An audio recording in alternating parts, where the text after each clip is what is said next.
কোথাও গর্ত, কোথাও কাদা, আবার কোথাও ভাঙা কালভার্ট। এমন চিত্র হবিগঞ্জের চুনারুঘাট উপজেলার কামাইছড়া থেকে রানীগাঁও সড়কের। প্রতিদিন এই সড়ক দিয়ে চলাচল করেন হাজারো চা শ্রমিক।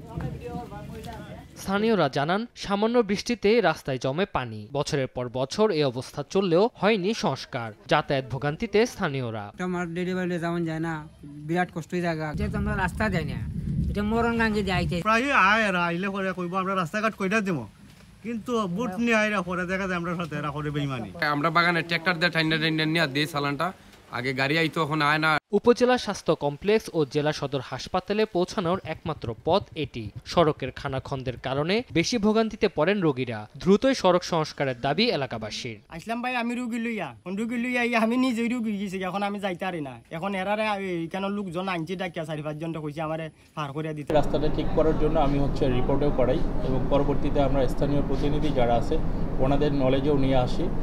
দেন ইউনো সাহেবরা আমি ওই রিপোর্টগুলো দেখাই, ওনারা আশ্বস্ত করছে হয়তো ওনার ব্যাপারটা দেখবে। বরাদ্দ পেলে কাজ শুরু করার আশ্বাস স্থানীয় সরকার বিভাগের। রাস্তাটি 3টি চা বাগানের মাঝখান দিয়ে চলে গিয়েছে। ভবিষ্যতে রাস্তাটি প্রকল্প মাধ্যমে পাকাকরণের জরুরি ভিত্তিতে পদক্ষেপ গ্রহণ করা হবে। 13 কিলোমিটার দীর্ঘ এই সড়কে অন্তত 5 কিলোমিটার এখনো কাঁচা। প্রতিদিন এই সড়ক দিয়ে যাতায়াত করেন প্রায় 20,000 মানুষ।